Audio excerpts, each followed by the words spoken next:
Good afternoon, good morning, good evening, good night, depending on what part of the country you're located at.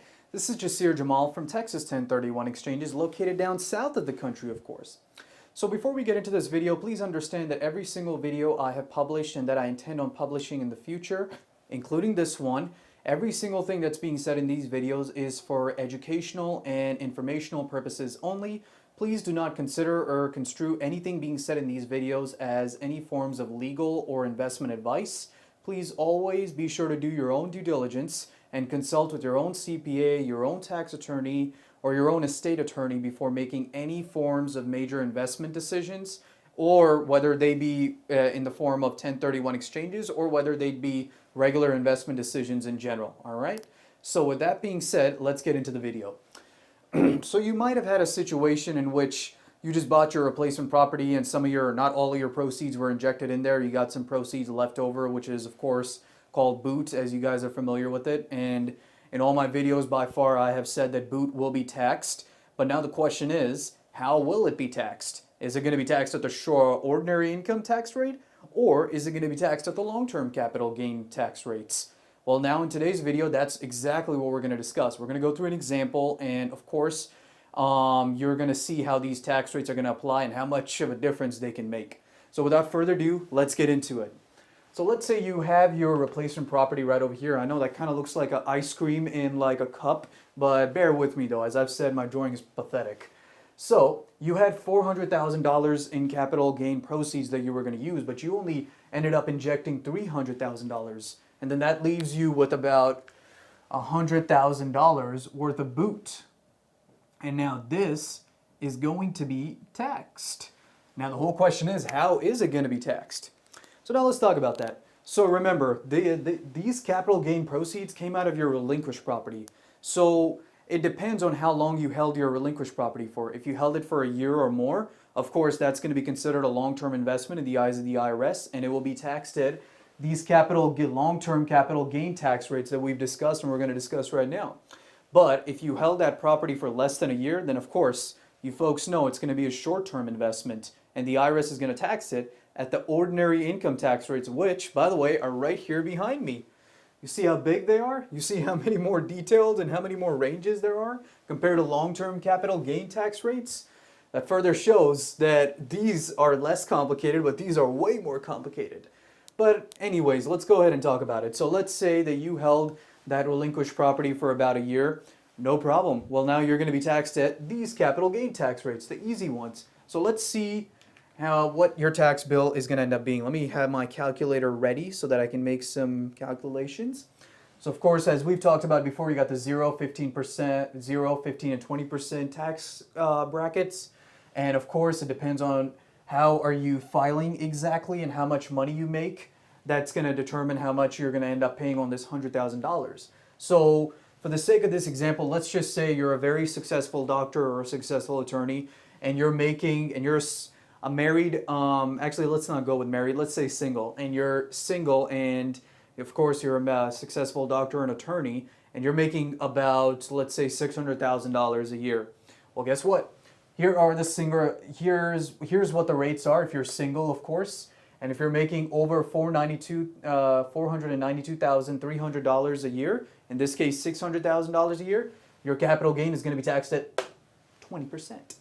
So here's the $100,000 right here. And as I mentioned before, it doesn't matter what your capital gain ends up being, as it depends on how much money and what tax bracket you fall under, and that's going to determine how much you're going to pay. So in this case, 20%. What is 20% of about $100,000? $20,000. Simple as that. You're going to end up paying $20,000 in capital gain tax rates. And there you go. You'll be left with $80,000 at the end of the year to keep in your pocket. Simple. That was pretty easy. But now let's make it a little more complicated. What if you were, married, but you were still filing your taxes separately, and once again, you're still a successful doctor? Then how is it going to end up being? And you're still making $600,000 a year. Then what is that going to look like? All right. Married, filing separately right over here. If you're making over $276,900 a year, in this case $600,000 a year, you're still going to fall under that 20% tax bracket. But then in that case, again, it comes back here, and this is the tax you're going to end up paying, But now, let's say that that relinquished property you sold and got your $400,000 proceeds out of. Let's say you held it for less than a year. Let's say you held it for, I don't know, about 8 months, and you still decided to do a 1031 exchange. Well, guess what? All that boot that you have left now, that's going to be taxed at these rates right over here. These very long, complicated rates. These are the regular federal income tax rates as of 2023. So let's go over these real quick. So of course, if you're single and you're making like up to $11,000, you'll pay like a 10% tax. If you're going from $11,000 to $44,725, you're in the 12% tax bracket. $44,726 through $95,375, you're in the 22%. And then if you're $95,376 through $182,100, you're 24%. $101 through $231,250, 32%. $231,251 through $578,125, 35%. And then of course, here comes the top tax rate. If you're single and you're making over $578,126 a year, you are going to be taxed at 37%, which is freaking high. But here, what if you're married and you're filing jointly? Of course, instead of $11,000 in the 10% tax bracket, it goes up to $22,000 right here. 12%, $22,000 through $89,450, 22%, 12% tax bracket, I'm sorry. But then $89,451 through $190,750, you're in the 22% tax bracket. And then of course, $190,751 through $364,200, you're in the 24% tax bracket. But now let's jump over here. You're in the top tax bracket if you and your wife or you and your husband both combined are making over $693,751 a year. Then you're in the 37% tax bracket. And that's the highest exemption as of right now you can go. I mean, of course, you got married filing separately right over here. You have head of household right over here. But then again, I mean, if you come up to the 37% tax bracket, those numbers go down to like 346, 876, and I mean, if you're the head of household, that number ends up being the same as if you were single. But at the end of the day, the highest exemption and the highest range you will get is if you're married, you're filing jointly, and there you are. So for the sake of this example, let's just say you're a doctor and let's say you're a doctor and you are filing your taxes jointly and you're making about $600,000 a year. Actually, let's not do that. Let's say you and your wife both are doctors. You both are making $600,000 a year, which in turn would create your income together at $1.2 million a year. So therefore, both of y'all are going to fall under the 37% tax bracket. Because remember, if you got both of you guys are making over $693,751 a year, in this case $1.2 million a year is what you guys are making each year, you're going to be taxed at the top tax bracket, which is 37%. It's pretty high, isn't it? Yeah. But well, now let's calculate what it's going to end up looking like if we're in the 37% tax bracket. So this right here, we're just going to say LT, long term. Now over here, bring that $100,000 down here. And let's do 37% of that. What is that going to end up being? What is 37% of about $100,000? $37,000. Simple. You got $37,000. And then what are you left with? Let's do some math real quick. Some very basic math and figure it out. You're left with $63,000. There you have it. And we'll label that as ST, which stands for short term. So, what is the main key takeaway over here? The whole key point over here is that the government likes it when you keep your money inside of your property for a longer time and you keep it inside of the investment, you know? Then they tax you at these simple rates right over here, which are not too complicated. But then if you hold it for like less than a year for the short term, they're going to tax you at these complicated, long federal income tax rates, which are way complicated. And look at the tax difference right up here.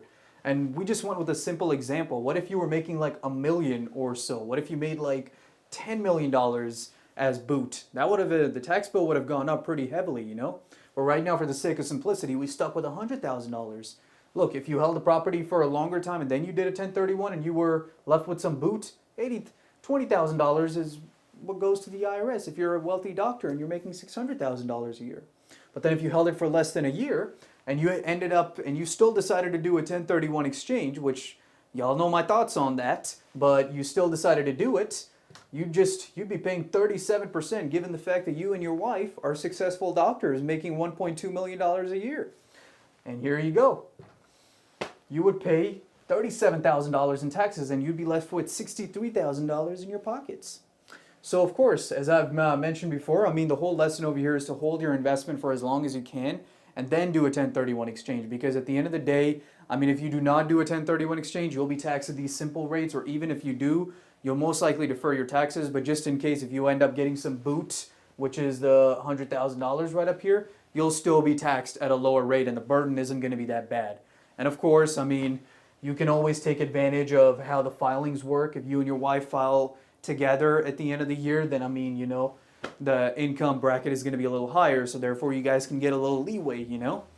But aside from that, that's it for me today, folks. I know this video was very long and complicated, but I hope y'all got some good knowledge out of this. But just know that if these were the actual numbers at play in your situation, this is just an estimate of what your tax bill could look like. You never know, there are probably some more expenses that come along. That's why it's always best that you should work with a CPA or a tax attorney to get that taken care of, you know.